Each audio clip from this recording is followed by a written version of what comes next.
All right.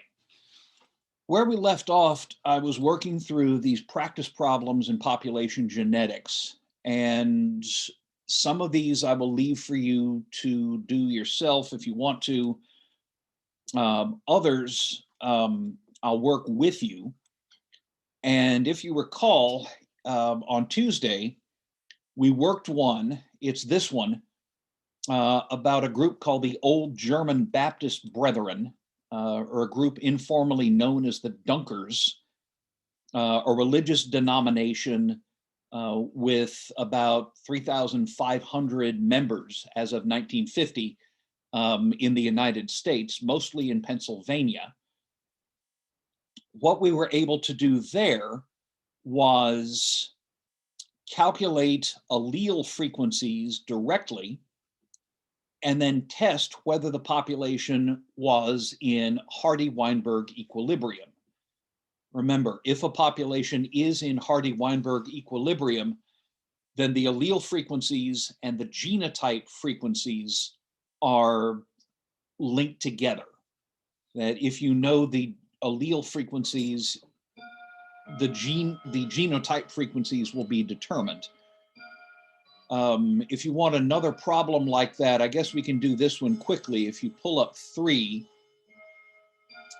this is a problem by coming out of research by a biologist named Battaglia, who raised a little free-swimming marine crustacean called a copepod, species Tisbe reticulata. Copepods very common in the ocean. There's a number of them in freshwater as well. Any given sample of pond water that I look at has a copepod called Cyclops in it. So very abundant, very ecologically important. And this particular copepod has a gene with 2 alleles, VV and VM, that show incomplete dominance. I'm not even sure what the alleles do, what traits they code for, but it's not critical for our purposes. All we need is these numbers. So in one of his tanks, he counts 1,751 copepods, 353 are VV, 1,069 are VVVM, and 329 are VMVM. So let's go to the whiteboard. Somebody remember those numbers. I haven't worked out how to maintain both of these on my screen at once. So right now, all I can really see is the whiteboard. But let me see here. We have 353 VVs. I tell you what, I'm just going to write VV. And we have 1,069. Whoops. Okay, hang on.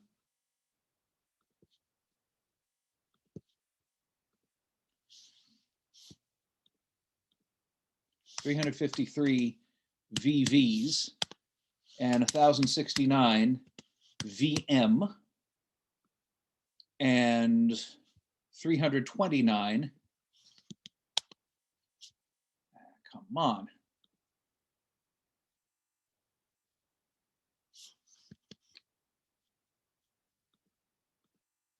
$329 MMs. So what I have to do is show that this population is not in Hardy-Weinberg equilibrium. So the total number of individuals is 1,751. And all of them are diploid.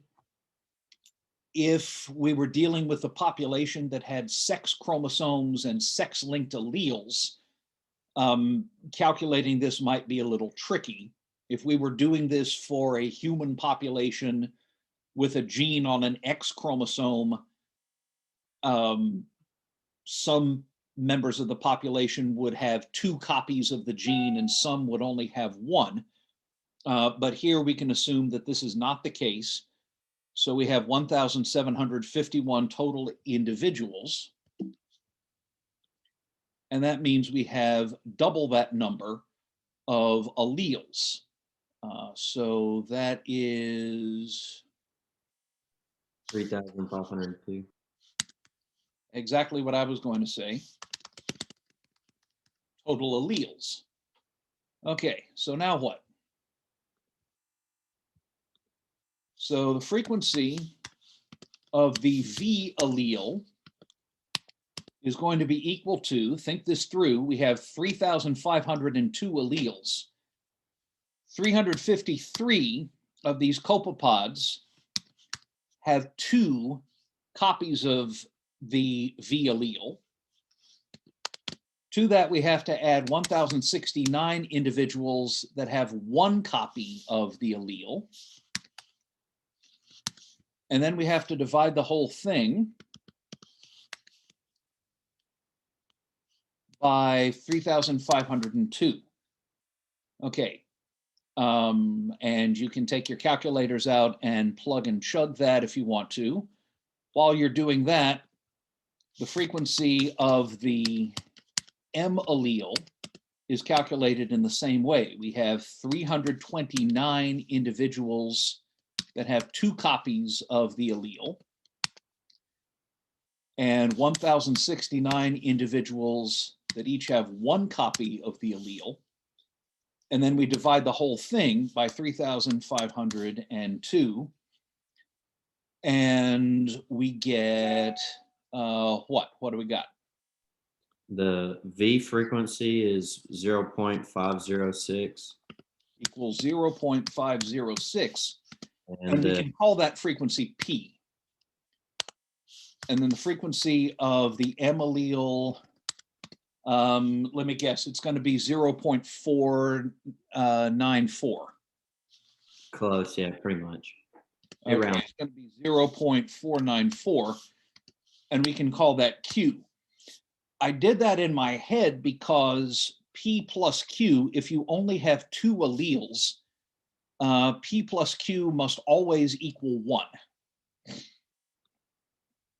So if you know P, then you know Q must be equal to 1 minus P. And of course, if you know Q, P is equal to 1 minus Q.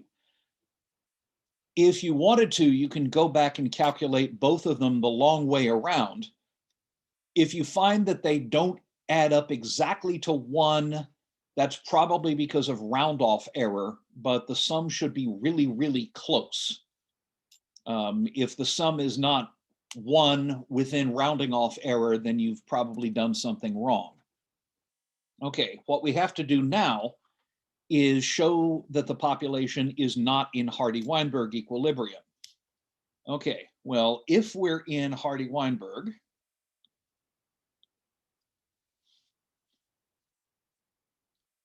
tell you what, we can call that expected.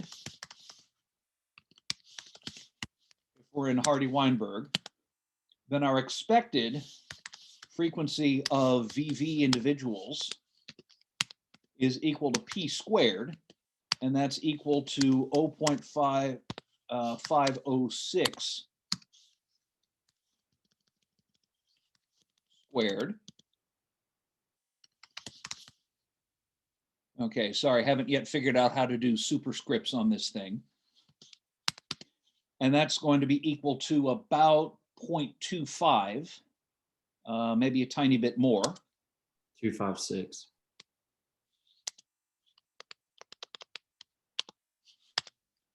Equals 0.256. The frequency of the heterozygotes is going to be 2PQ. So that's 2 times 0.506 times 0.494, which is equal to, it's going to be about 0.5. Yeah, 0.499, same thing. 0.499. And then our frequency of heterozygous for the homozygotes, sorry, for the M allele is going to be Q squared. And that's going to be 0.494 squared. And that's going to be a little bit less than, in fact, I think it's going to be about 0.245. 0.244. 244. Okay, those are our expected frequencies.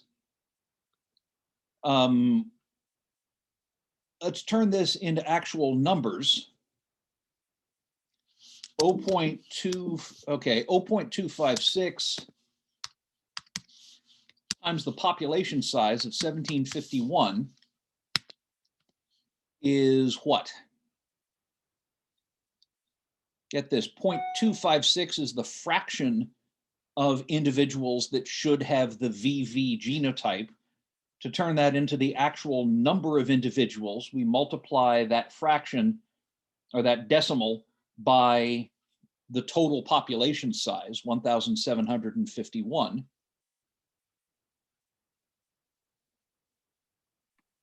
448.3 is 448. I'm going to round off because otherwise it would be cruel to that 3/10 of a copepod, poor thing. The expected frequency of, or the expected number of heterozygous individuals is 0.499 times 1,751, which is going to be 876. Am I right? What's that? 4. 874. Okay, I was only off by 3. All right. And then finally, the expected number of homozygous individuals with the MM genotype is going to be 0.244 times 1,751, which is going to be maybe 420 something. Wild guess. 427. Okay, great. So down here,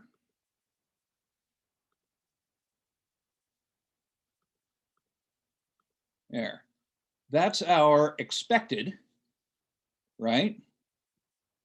Up here is what we actually observe. Now, if I was doing this rigorously, you could plug in the observed number of individuals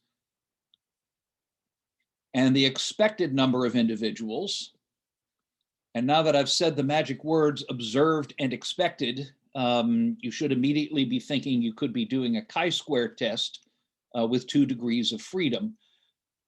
In exam settings, I usually don't make students actually calculate that directly. If anybody wants to, you're welcome to.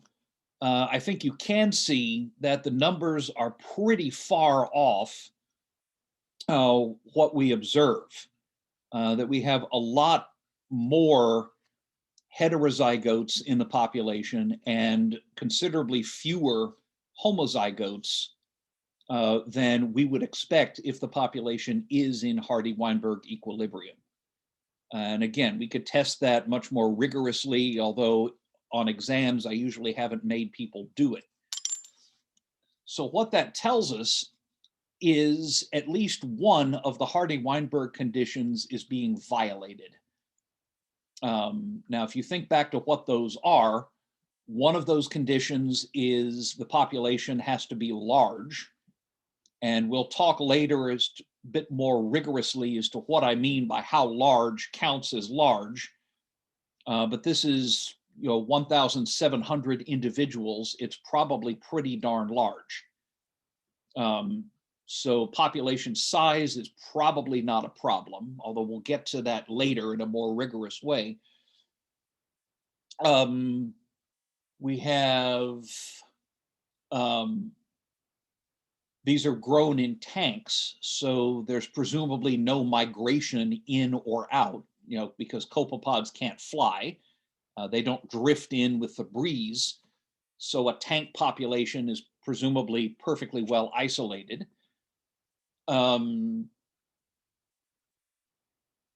There could always be mutation. I'll tell you right now that realistic mutation rates in most populations don't do very much to push a population away from Hardy-Weinberg. A typical mutation rate for a eukaryote would be somewhere between 10 to the -4 and 10 to the -5, meaning that any given allele has between a 1 in 10,000 and 1 in 100 chance of mutating in any given generation. So, I mean, on average, if you had a population of about 10,000 individuals, maybe one would undergo a mutation from one generation to the next. That's, unless they're living like in the reactor core of Arkansas 1 or something like that. Or maybe just downwind from it. Anyway, so yeah, realistic mutation rates, mutation is a violation of Hardy-Weinberg. Usually by itself, it's not strong enough to get you significantly away from Hardy-Weinberg predictions. So we can leave that one out. The other possibilities would be non-random mating and selection. I would guess that what's going on here is selection, because the problem says these are being grown in crowded conditions, which I don't know exactly what, but I'm guessing that would put selective pressure on this particular population. Another possibility would be non-random mating. It's hard to evaluate that without knowing more about the copepods. One signature of a population where there's inbreeding going on is more homozygotes than you would expect under Hardy-Weinberg equilibrium. But here, this is the opposite of what we're seeing. We're seeing fewer homozygotes and more heterozygotes than you'd expect, which could mean that individuals are deliberately picking members to mate with that are not genetically like them. It could mean there's selection favoring the heterozygote. That's something that sometimes happens. We'll see more examples of that later. We probably don't have enough to judge more, but there's a few things that we can probably rule out. Okay, clear as mud, I trust. And trust my golden tones are as beams of sunlight radiating as they drop from my honeyed lips and illuminating the cobwebbed corners of your mind with the light of reason and knowledge. Okay, maybe not, but all right, I'm going to go ahead and clear this. And I want to take a second and see if there's any way I can increase the font size on this thing.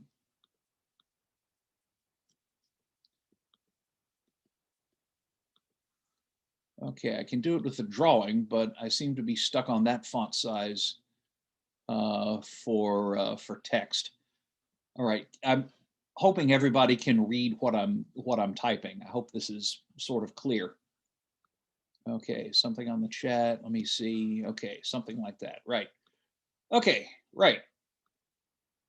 So let's go ahead and look at problem 1. Now, problems 2 and 3 are problems where you're given data on genotype frequencies. From those, you directly calculate allele frequencies, and then you decide on that basis whether the population is in Hardy-Weinberg or not. Problem 1 kind of goes the other way around.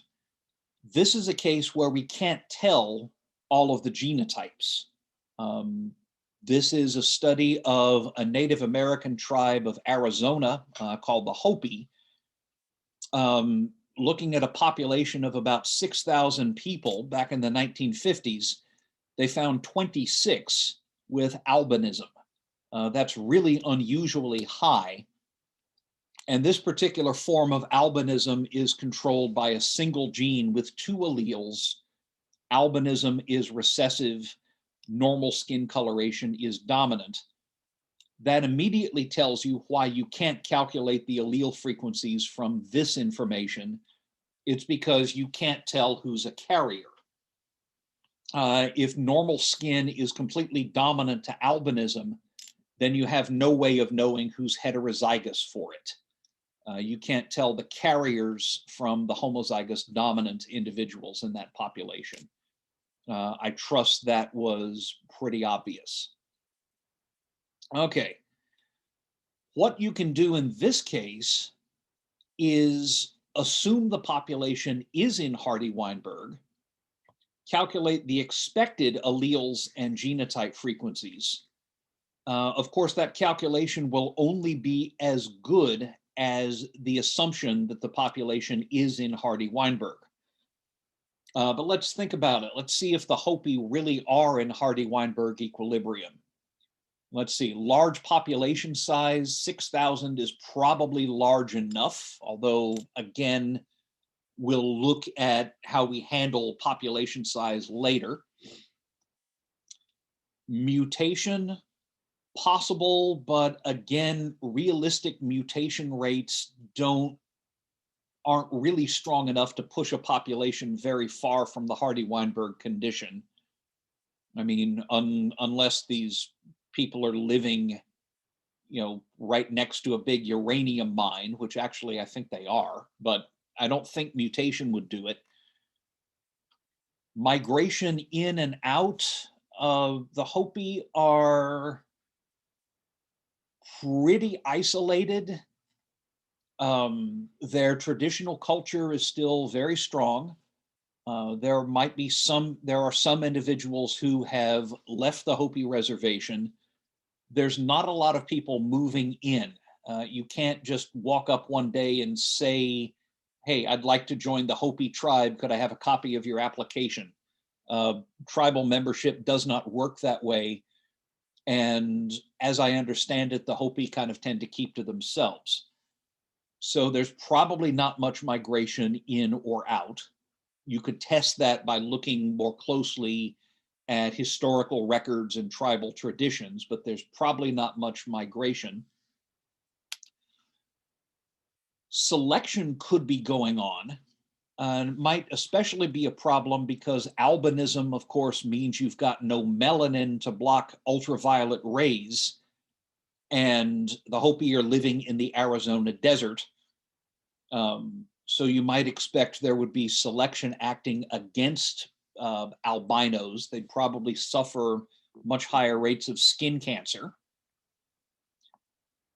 Non-random mating, I hesitate to say this when I don't know it from firsthand experience, because there's all kinds of BS going around about human populations that aren't very well known.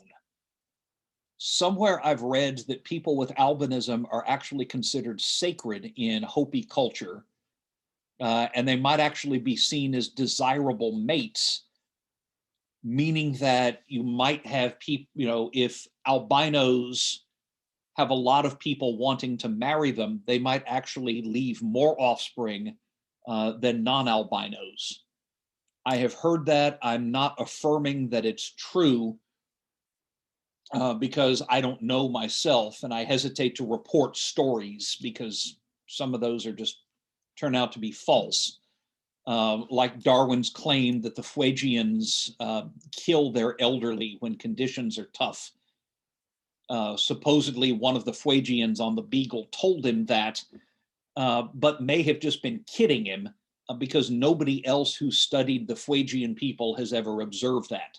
They do, in fact, take care of their elderly. So Darwin may actually have been trolled, and I would not want to repeat a similar trolling. All the same, it's something that ought to be looked at if you're going to do a genetic study of the Hopi. So some of these Hardy-Weinberg conditions are probably in place. Two of them, selection and non-random mating, we might be suspicious about. But let's go ahead and calculate the expected allele frequencies and genotype frequencies if the population's in Hardy-Weinberg. So we have 6,000 Hopi at the time of the study. 26 are albino. I'll just go ahead and represent the albino genotype as 2 lowercase a's. And that, of course, means there's 5,976 individuals who are not albino. And that includes both the homozygous dominant individuals and the carrier individuals. If the population is in Hardy-Weinberg,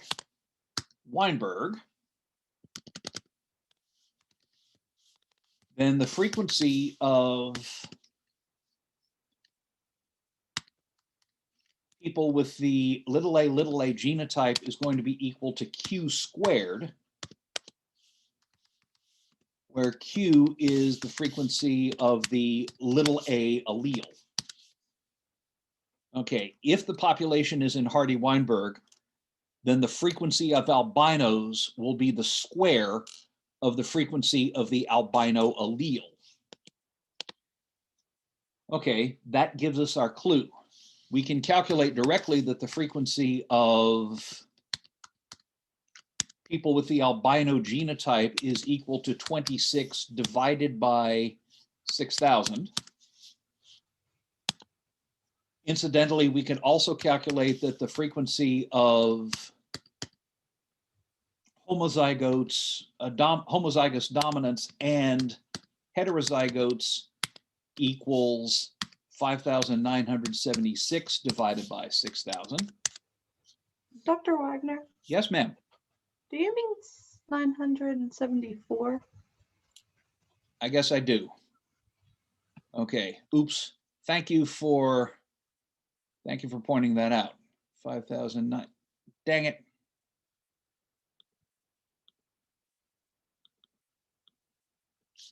$5,974.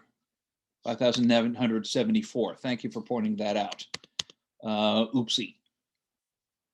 Okay, so the frequency of a is Q squared. The frequency of the homozygous dominance and the heterozygotes is equal to P squared plus 2PQ. The simplest of those to attack is the top equation, because the frequency of the a allele, which is Q, is equal to the square root of 26 divided by 6,000. And that's where I need to call on one of you with your handy dandy calculators. 0.0658. Is 0.0658. Okay, if you wanted to calculate the frequency of the big A allele, the hard way would be to say P squared plus 2PQ equals 5,974 divided by 6,000. And you could plug this Q value into that and then solve it for P as a quadratic. Or you could just say that P is equal to 1 minus Q. And so P is equal to 0.9 34. Okay, there we go. Okay, so there we've got our estimates of P and Q if the population is in Hardy-Weinberg. Okay, if it is,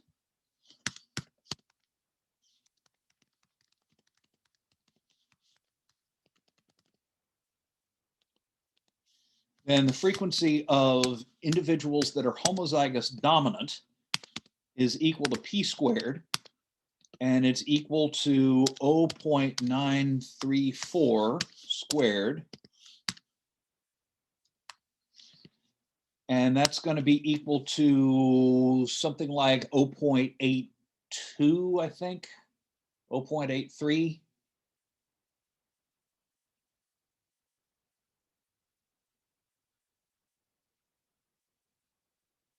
Maybe a little more than that. Anybody got that? 0.934 squared. I got 0.872.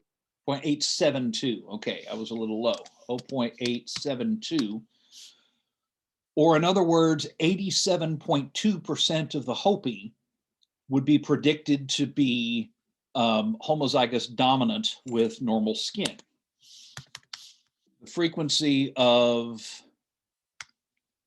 heterozygotes, big A, little a, is going to be 2PQ and is going to be 0.934 times 0.9,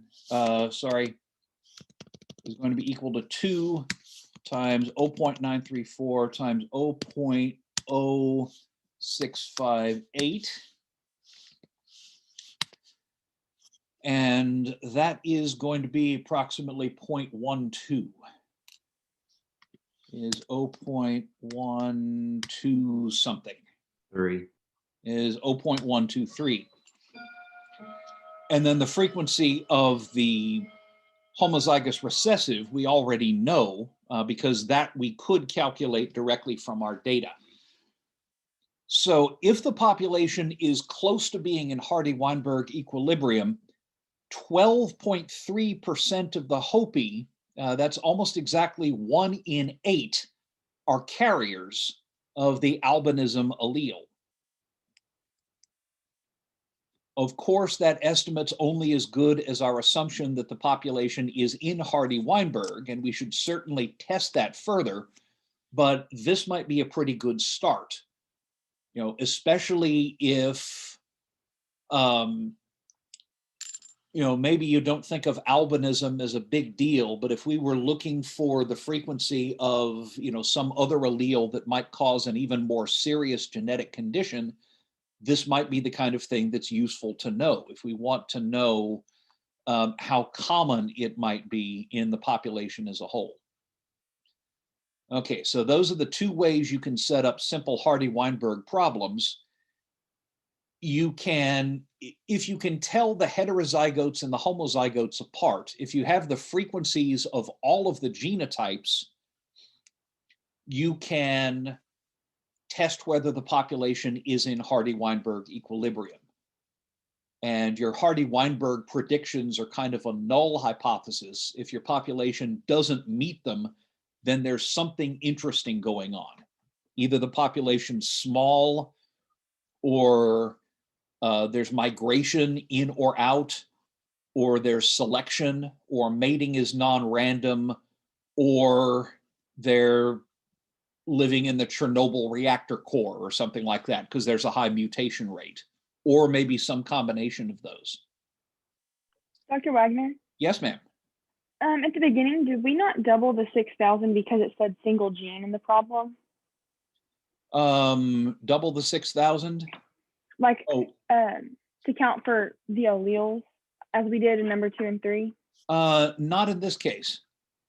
And is that just because it says single gene in the problem? No, it's not. It's not because it's single gene. It's because the first thing that we went and calculated over here, that's not an allele frequency at all. That's a genotype frequency. That's the frequency of albino people. Got it. That makes sense. Thank you. Okay. Yeah, that's the frequency of people with albinism.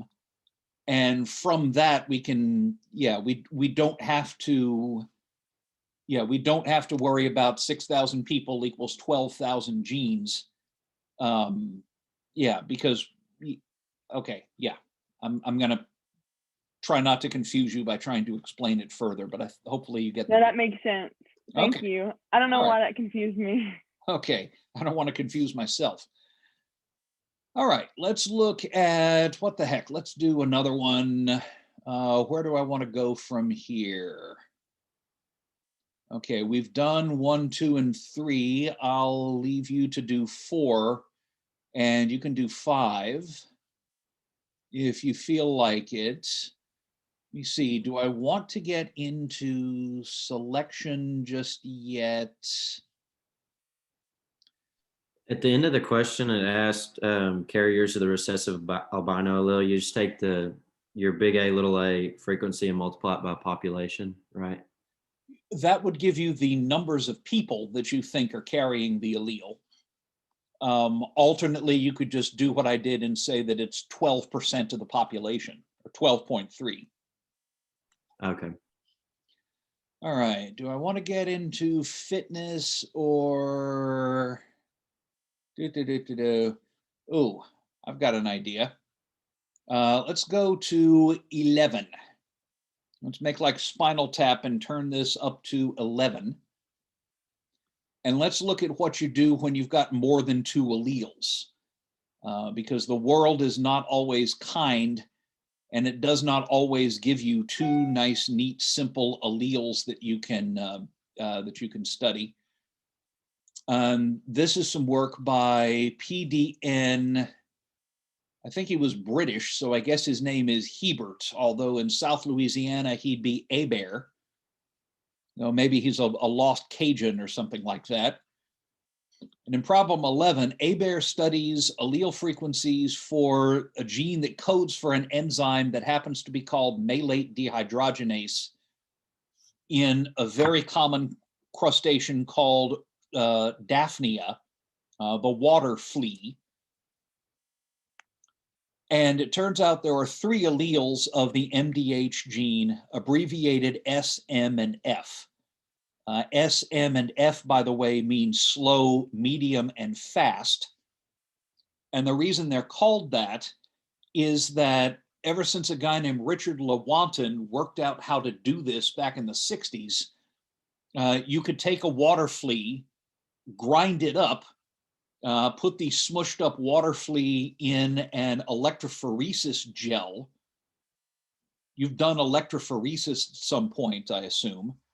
Turn on the current, get all the proteins to spread out, and then stain your gel to bring out this particular enzyme, malate dehydrogenase. And some alleles code for proteins that move a little bit more slowly through the gel, and other alleles might code for a protein that moves a little faster through the gel. So it's pretty common to see enzyme alleles abbreviated S, M, and F. It stands for slow, medium, fast. Okay, so how do we handle this if we've got a gene with 3 alleles? All right. So here's what he observes. Number of SS individuals is 3. The SM individuals, there's 8. SF individuals, there's 19. MM individuals, we have 15. The MFs are 37. Oh, some of those water fleas are real MFs. Did I just say that? All right.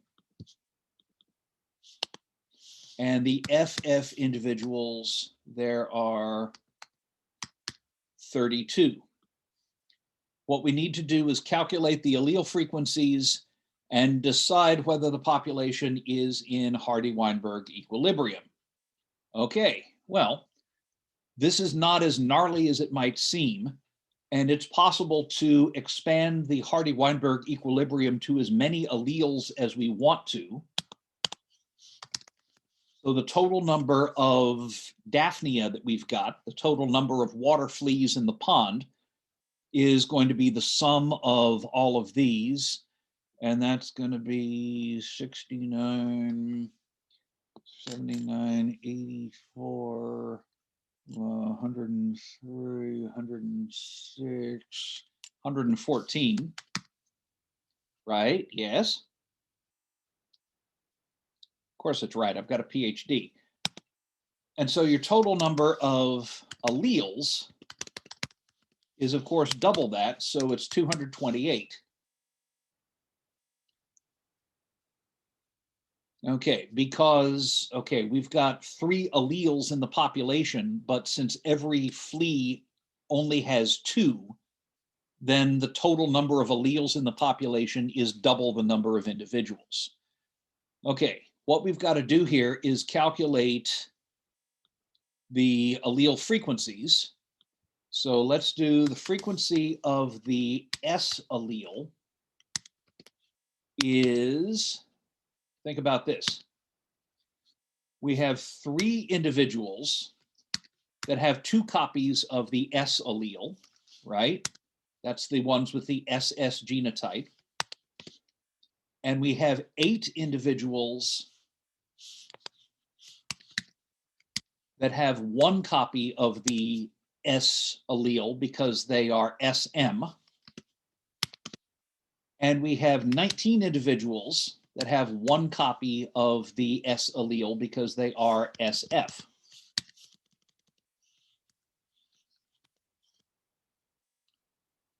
Okay, everybody see what I did there? 3 of the individuals that are SS, there's 3 of them and they have 2 copies of the allele. And then there's 8 SMs with 1 copy and 19 SFs with 1 copy. And then the total number of individuals, or the total number of alleles, is 228. So what we have is, that is 1433 divided by 228, and that's equal to some number. 0.145. 0.145. All right, we can call that P. All right, the frequency of the medium alleles is, okay, we have 15 individuals that are MM, and they've got 2 of each. And then we have 8 individuals that are SM, and they have 1 of each. And then there are 37 individuals that have 1 copy of the M allele because their genotype is MF.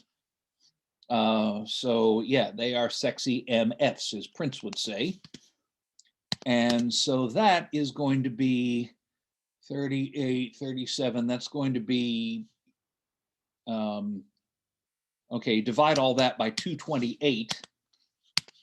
And so that's equal to 38 and 37 is 75 out of 228. 0.329. Sorry, 329. 0.329. And we can call that Q. And then finally, the frequency of the fast allele, the F, we could say it's 1 minus the sum of the other 2, right? Because all of these frequencies have to add up to 1. So we could do it the easy way by adding 0.145 and 0.329, which is going to be 474, and subtracting that from 1, and we'd get 0.526. But if you want to do it the long and painful way, we can say that we have 32 individuals that have 2 copies of the allele because they're FFs. And we have 19 individuals that have 1 copy of the allele because they're SFs. And we have 37 individuals that have 1 copy of the allele because they are MFs. Take all of that, divide it by 228. That's equal to 6483. That should be equal to 120. Pretty sure that's right. 120 divided by 228. And 120 divided by 228 ought to be, you can check it for me, but it should be, what did I say, 0.52? 0.526. 0.526. 0.526. 0.526. And we can go ahead and call that R. It's the pirate gene, R. The pros would probably call the allele frequencies P sub 1, P sub 2, P sub 3, ... Because that way you don't run out of letters. You can just keep adding subscripts. But I'll go ahead and call this P, Q, and R. Okay, how do we expand Hardy-Weinberg to deal with that? Let us momentarily go back to our imaginary little oyster bed. Okay, there's the sea floor. There's some oysters. There's another oyster. I know these are not oysters, they're crustaceans, but this will work to get the point across. So there's our oysters. There's the ocean. There's our little boat. And these oysters are in the mood because it's a nice warm June evening with a low tide in Apalachicola Bay, Florida. And they are firing off great big clouds of eggs and sperm.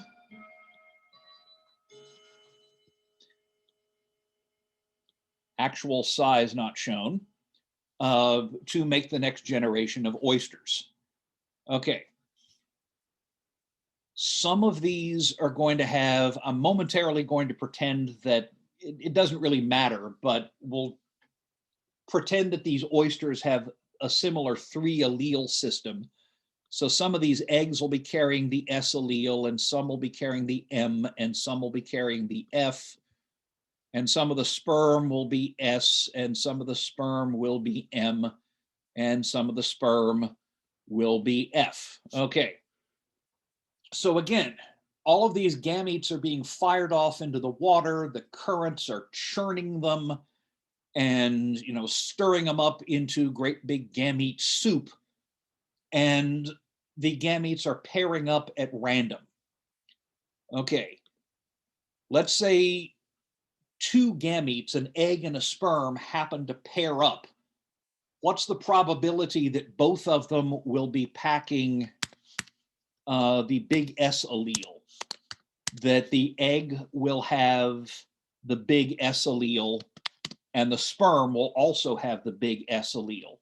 Well, the probability that a randomly chosen egg has the S allele is P, and the probability that a randomly chosen sperm has the S allele is also P, so that's P squared. The probability that a randomly chosen the probability that 2 gametes that fuse will have the SM genotype is the probability that a randomly chosen egg will have the S allele times the probability that a randomly chosen sperm will have the M allele plus the probability that a randomly chosen egg has M and times the probability that a randomly chosen sperm has S. So that is 2PQ. Did everybody see how I did that? Remember, P is not just the allele frequency, it's the probability that if you reach into our gamete soup and you pull out an egg or a sperm, that you'll get the S allele. So the probability that a baby oyster is going to have the SM genotype, there's 2 ways that could happen. He could have come from an egg with S and a sperm with M, or an egg with M and a sperm with S. There's 2 possible ways you could have that. And the probability of either of those 2 is P times Q. So This is P times Q plus P times Q, which is equal to 2PQ. Okay, now what? Probability of an SF. The probability that a baby oyster will have the SS genotype is the probability that a randomly chosen egg is carrying S and a randomly chosen sperm is carrying R, plus the probability that a randomly chosen egg is carrying F and a randomly chosen sperm is carrying S. And so that's going to be 2PR. Are you starting to see the pattern? Real quick, let's see, the probability that a fertilized egg is going to have the genotype MM is just going to be Q times Q. That's the probability that a randomly chosen egg has the M allele and a randomly chosen sperm has the M allele. So that's Q squared. The probability that a fertilized egg is going to have the MF allele is going to be equal to Q times R plus R times Q is 2QR.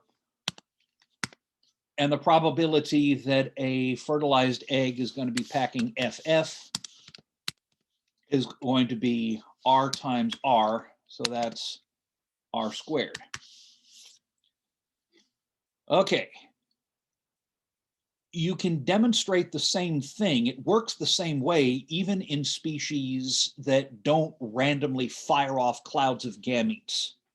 It takes a little bit longer to do this, but I promise you this works, even for organisms that mate much less indiscriminately. It works for species with internal fertilization, like Daphnia. And that's your Hardy-Weinberg predictions for a population that is, for a population in which a gene has 3 alleles. In fact, the general rule is in any population, no matter how many alleles you've got, is that the frequency of the homozygotes is going to be equal to the sum of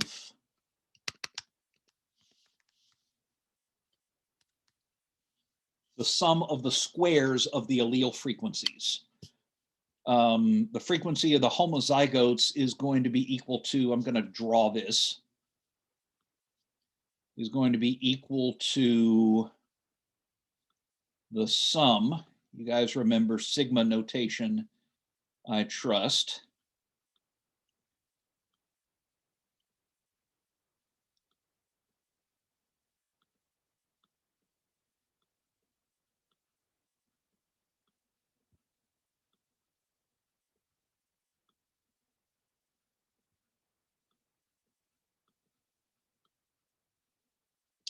Is going to look like that.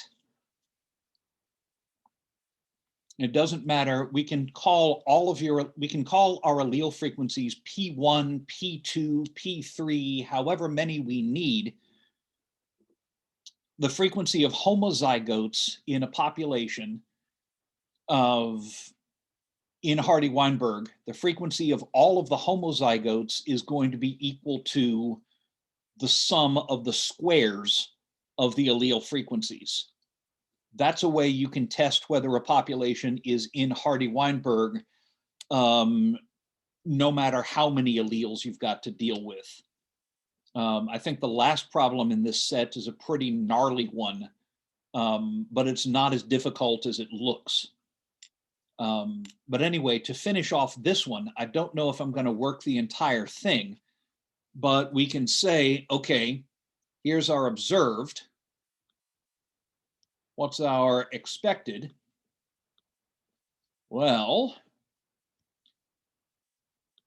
okay, our expected frequency of SS genotypes is going to be p squared, and that's 0.145 squared.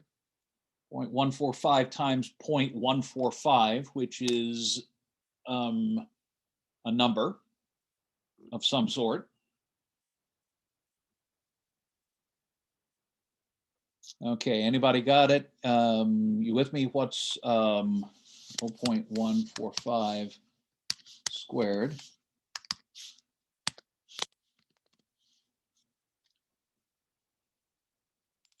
Okay, okay, people are putting it in the chat. 0.02 0.021025. I'm going to go ahead and round that to 0.021. Okay. So yeah, that's the expected frequency of the homozygotes. If we multiply that by the population size, we get the expected number of individuals with that genotype. So it's 0.021 times 114. Which is going to be approximately 2. So if the population's in Hardy-Weinberg, we would expect 2 of our water fleas to have the SS genotype. What we have is 3. Okay, that's pretty close. I'm not going to do all of these, but our expected frequency of SM individuals is going to be 2PQ. So that's 2 times 0.145 times 0.329, which is equal to some number or other. All right, checking the chat. Okay, she says 0.095. If we multiply that by the total population size, we get something close to 10, I think, or possibly 11. 0.095 times 114, yeah, it's going to be about 11. So if our population is in Hardy-Weinberg, we should have 11 individuals with the SM genotype. What we get is 8. And so on. I'm not going to do all of these, but you could work your way through all of them and calculate the expected genotype frequencies, and compare those with the observed genotype frequencies and see if they're close. And of course, run a chi-squared if you really wanted to. Okay, I'm assuming that my sheer brilliance is absolutely dazzling all of you. So let's go ahead and real quick, let's do 12. So your problem 12 in your problem set. 1983, Francisco Ayala, one of the great minds of modern synthesis evolution, by the way, sampled a population of deep sea starfish in the species Nearchastor aciculosus, living off the coast of San Diego. Okay, what do you do with a bunch of dead starfish? Okay, that sounds like a sea shanty. What do you do with a bunch of dead starfish? What do you do with a bunch of dead starfish? What do you do with a bunch of dead starfish early in the morning? Sample their tissues for electrophoresis, sample their tissues for electrophoresis, sample their tissues for electrophoresis early in the morning. Way, hey, the gel band's moving. Way, hey, the gel band's moving.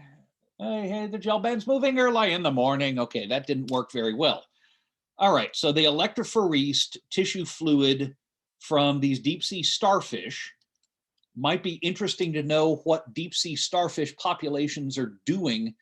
And you probably have to do it indirectly because it's not so easy to, go down 1,200 meters. That's what, almost 4,000 feet, and watch the starfish. Certainly can't stay down there for long, but maybe you can learn something about what those populations are doing by just measuring allele frequencies. And they looked at a gene called tetrazolium oxidase that had 4 alleles, abbreviated TO100, TO107, TO114, and TO120. And they found that the frequency of each allele was as follows.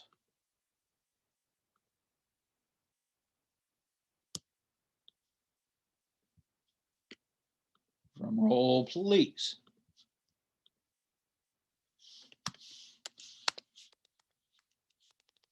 TO100. Frequency is 0.206.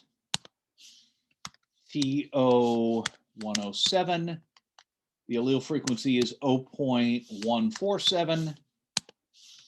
TO114. The allele frequency is 0.353.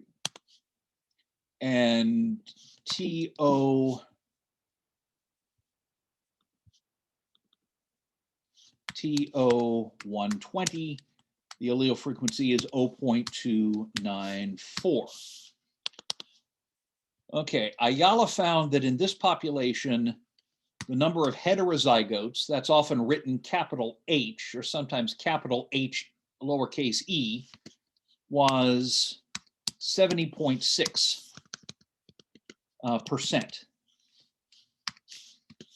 Or if you want to just do it as a decimal, 0.706.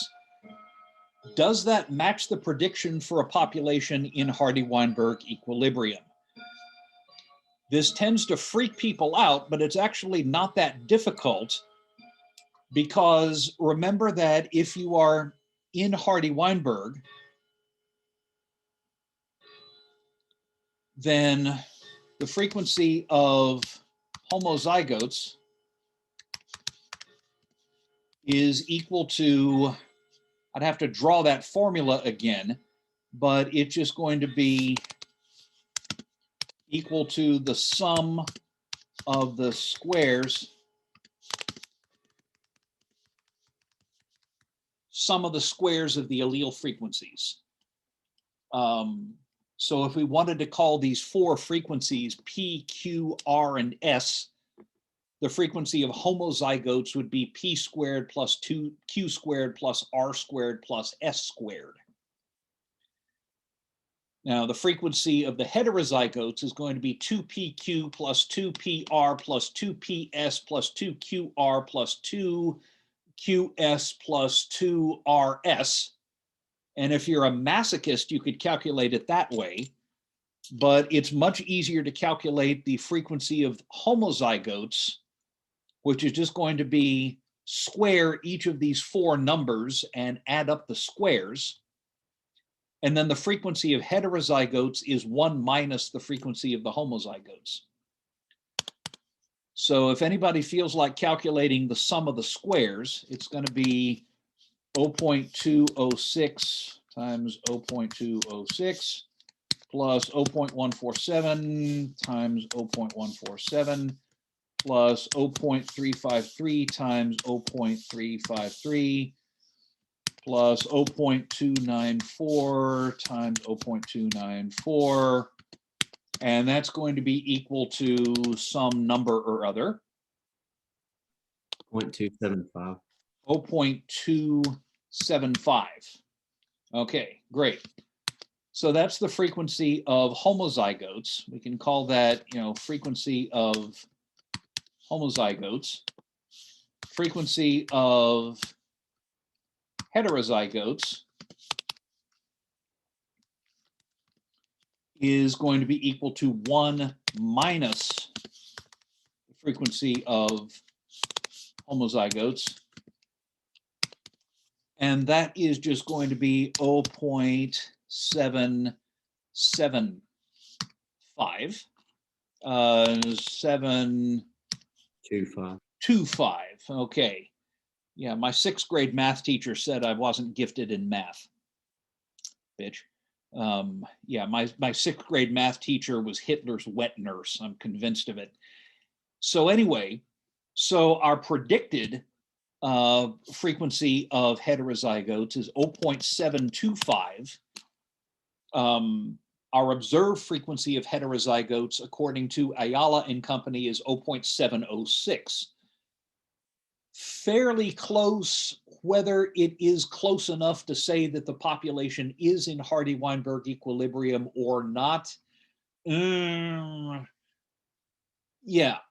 I don't know that we have quite enough data to do a proper statistical significance test here, but we can at least say that we've calculated the expected homozygote, the expected heterozygote frequency if the population's in Hardy-Weinberg, and the observed heterozygote frequency is a bit lower than that. One of the things I'll talk about next Tuesday is how we handle inbreeding. And as I mentioned, one of the telltale signs that a population is inbred is the frequency of homozygotes is higher than you would predict, and the frequency of heterozygotes becomes lower. This, of course, applies because in inbred animal populations, inbreeding by itself does not cause people to be born with the wrong number of fingers and a talent for playing banjo or anything like that. It just means that if two individuals that are closely related have offspring, that offspring is more likely to be homozygous because there's a greater chance that the parents are carrying the same alleles, right? Because individuals that are relatives carry more of the same alleles than randomly selected individuals, right? Your relatives are your relatives because they carry many of the same alleles that you do. So the more often you have close relatives breeding in any population, the greater the odds that offspring are going to be homozygous. But we'll look at that a little bit more rigorously on Tuesday. So by the power vested to me by the state of Arkansas, I will mercifully stop this recording.